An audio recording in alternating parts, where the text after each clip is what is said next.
अब finally last topic पे आ गए हम, न्यूक्लियस। न्यूक्लियस किसने डिस्कवर किया था? रॉबर्ट ब्राउन ने।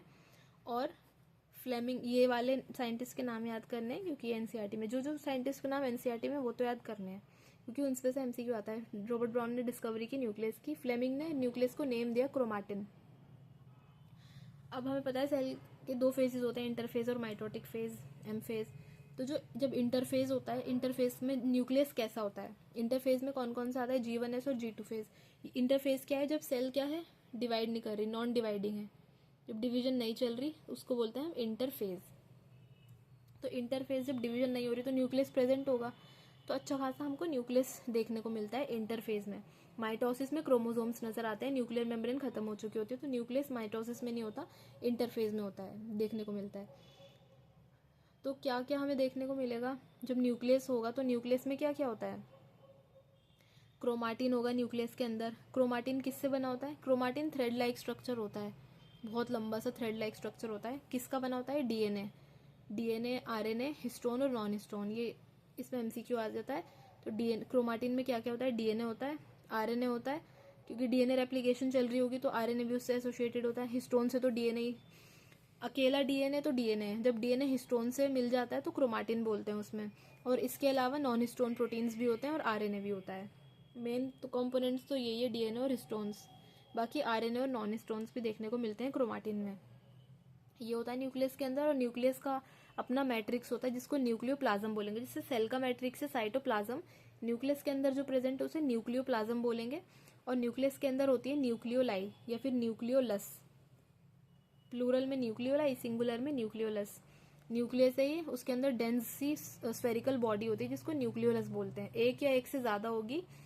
और इस न्यूक्लियोलाई की स्पेशल फीचर क्या है? एक तो ये मेम्ब्रेनलेस है, इसकी कोई मेम्ब्रेन नहीं है। दूसरा क्या है? ये RNA, ribosomal RNA, RNA synthesis करती है। जो तो फिर जो सेल्स जिसमें एक्टिव प्रोटीन सिंथेसिस चल रहा होता है ना, वहां पे न्यूक्लियोलाई बहुत ज्यादा देखने को मिलती है क्योंकि आरएनए बन रहा है वहां। आरएनए बनेगा, उससे ही हमारा प्रोटीन बनेगा। तो क्या क्या है? अच्छा, न्यूक्लियर एनवेलप कैसी होती है हमारी?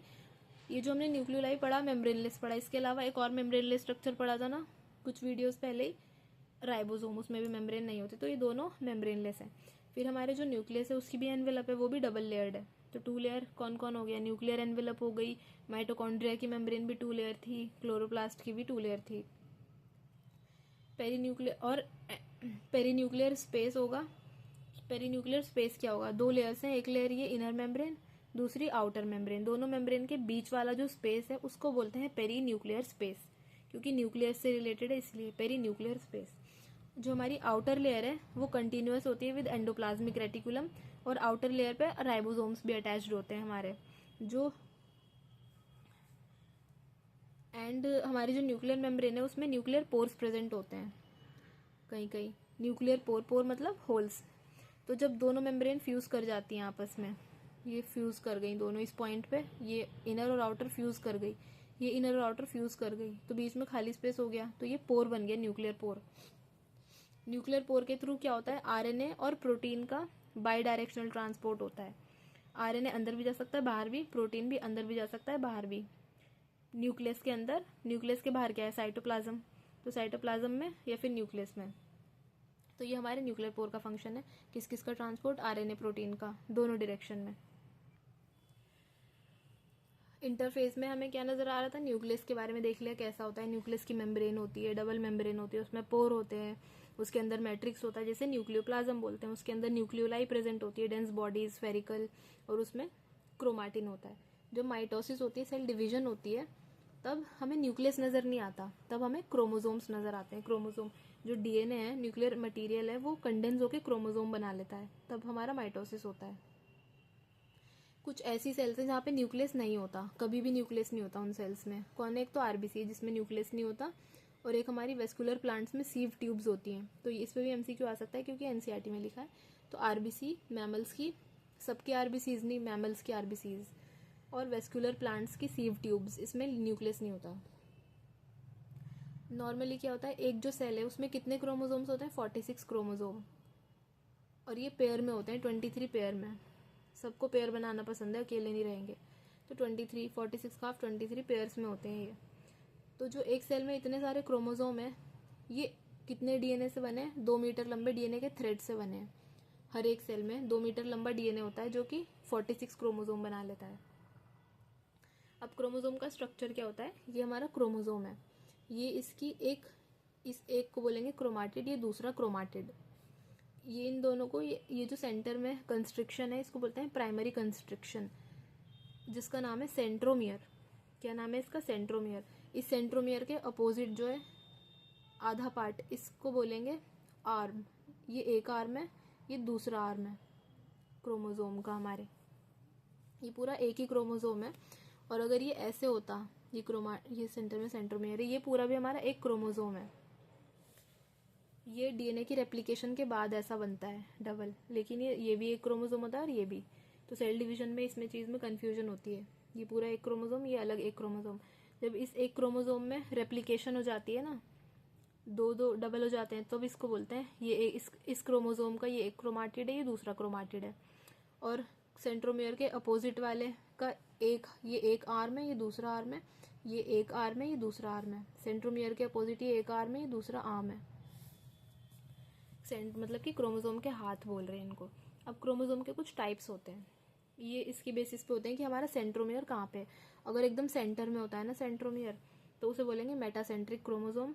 ये इसके आर्म्स हो गए अपोजिट साइड, तो इसके इक्वल आर्म्स होंगे दोनों, मेटासेंट्रिक के सेंटर में होगा।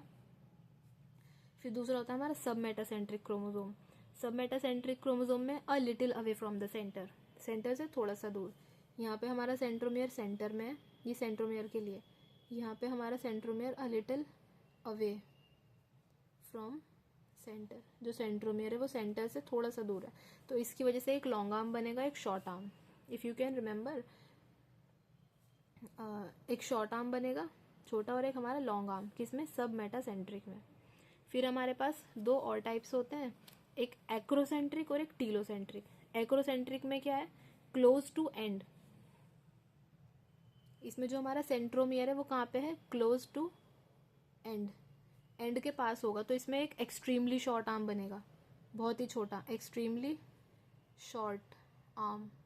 और दूसरा क्या बनेगा? Extremely long arm. किसमें? एक्रोसेंट्रिक में। मेटासेंट्रिक में सेंटर में था इक्वल आर्म्स, सब मेटासेंट्रिक में little away from the centre था हमारा सेंट्रोमियर, तो एक शॉर्ट और एक लॉन्ग आर्म बना। एक्रोसेंट्रिक में एंड के पास चला गया, क्लोज टू एंड, जिसकी वजह से एक्सट्रीमली शॉर्ट और एक्सट्रीमली लॉन्ग आर्म बना। एक होता है टीलोसेंट्रिक, क्रोमोसोम के एंड्स को ना टीलोमियर्स बोलते हैं। तो ये टीलो का मतलब होता है एंड, टीलो वर्ड का मतलब क्या है? एंड। तो इसमें क्या है, हमारा जो सेंट्रोमियर है वो एंड पे लोकेटेड है बिल्कुल, जिसकी वजह से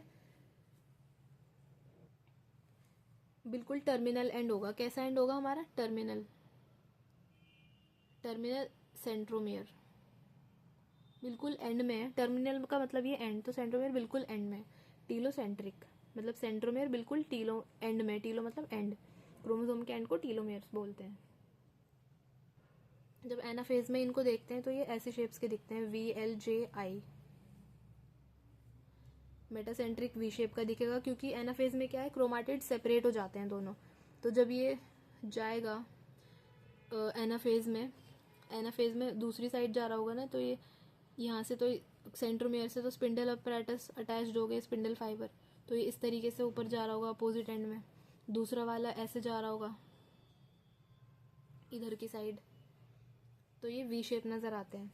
ये वाला कैसा नज़र आएगा? एल शेप, एक थोड़ा कम एक थोड़ा सा लंबा पार्ट, तो एल शेप का नज़र आता है। ये जे शेप नज़र आएगा और ये I shape. VLJI is not important, बस पता होना चाहिए मेटासेंट्रिक, सब मेटासेंट्रिक, एक्रोसेंट्रिक एंड टीलोसेंट्रिक, ये पता होना चाहिए।